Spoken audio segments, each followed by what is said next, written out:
Assalamualaikum warahmatullahi wabarakatuh. Alhamdulillahil jalilil karimil hakimih. Wassalatu wassalamu ala rasulillah wa ala alihi wa ashabihi wa mawalah. La hawla wa la quwata illa billah. Pemirsa, kita ingin selalu dekat dengan Allah Subhanahu wa ta'ala dan ingin mengenal Allah juga lebih dalam dan lebih banyak. Oleh karena itu kita tidak ada jalan lain kecuali dengan mengenal nama-nama Allah, sehingga mengenal sifat-sifat Allah. Bahkan kita berdoa pun dengan menyebut nama-nama Allah. Walillahil asma'ul husna fad'uhu biha. Allah Subhanahu wa ta'ala mempunyai sifat Al-Hakim, Maha bijaksana. Al-Hakimu, bijaksana adalah ma'rifatu afdolil asya bi afdolil ulum. Orang yang bisa mengetahui, kalau orang, tentang suatu yang paling utama dengan ilmu yang paling utama.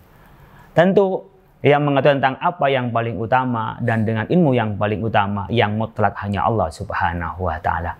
Allah Maha tahu tentang apa yang detil-detilnya sesuatu yang paling utama kepada Allah Subhanahu wa ta'ala, dan mana yang paling utama di dalam kehidupan ini Allah yang Maha tahu dengan ilmunya Allah Subhanahu wa ta'ala. Oleh karena itu yang mempunyai Al-Hakim, yang Maha bijaksana, hanya Allah Subhanahu wa ta'ala, sehingga Allah bisa tahu kepada makhluk-makhluk Allah Subhanahu wa ta'ala mana yang terbaik kepada makhluk-makhluk Allah dan mana ilmu-ilmu yang baik bagi makhluk Allah Subhanahu wa ta'ala.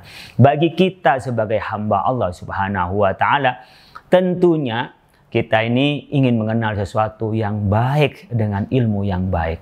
Nah, ilmu yang baik adalah ketika kita mengenalnya dengan nama Allah Subhanahu wa ta'ala, dengan ilmu yang diberikan oleh Allah Subhanahu wa ta'ala. Orang yang mendetail mengetahui tentang sesuatu yang menurut kita utama, tapi tidak mengenal, tidak mengetahui Allah Subhanahu wa ta'ala, dia tidak dikatakan hakim, tidak dikatakan orang yang bijaksana. Karena ilmu semuanya, semua yang ada di muka bumi ini adalah milik Allah Subhanahu wa ta'ala, dan semuanya bersumber dari Allah Subhanahu wa ta'ala. Allah lah yang mempunyai kekuasaan, kekuatan untuk mengadakan sesuatu.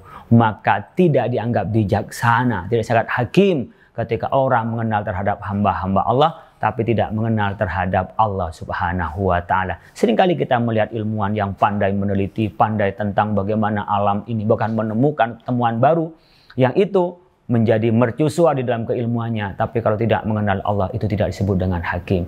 Oleh karena itu kita ingin selalu orang yang mengerti tentang ilmu dengan cara ilmu yang sangat utama, disebut dengan hikmah. Wa may yu'tal hikmata faqad utiya khairan katsira. Orang yang diberikan hikmah oleh Allah mengetahui tentang sesuatu yang paling utama dengan cara ilmu yang utama, itu adalah hikmah, dan biasanya teraplikasi dalam kehidupan kita menjalankan ilmu Allah Subhanahu wa ta'ala dan dengan cara mengenal Allah Subhanahu wa ta'ala. Mari kita berdoa dengan menyebut nama-nama Allah. Mudah-mudahan kita diberikan oleh Allah Subhanahu wa ta'ala akhlak yang baik, menjadi orang yang bijaksana, yang bisa mengetahui sesuatu yang baik dengan ilmu yang baik. Terima kasih, mudah-mudahan bermanfaat. Wallahul muwaffiq ila aqwamit thoriq. Assalamualaikum warahmatullahi wabarakatuh.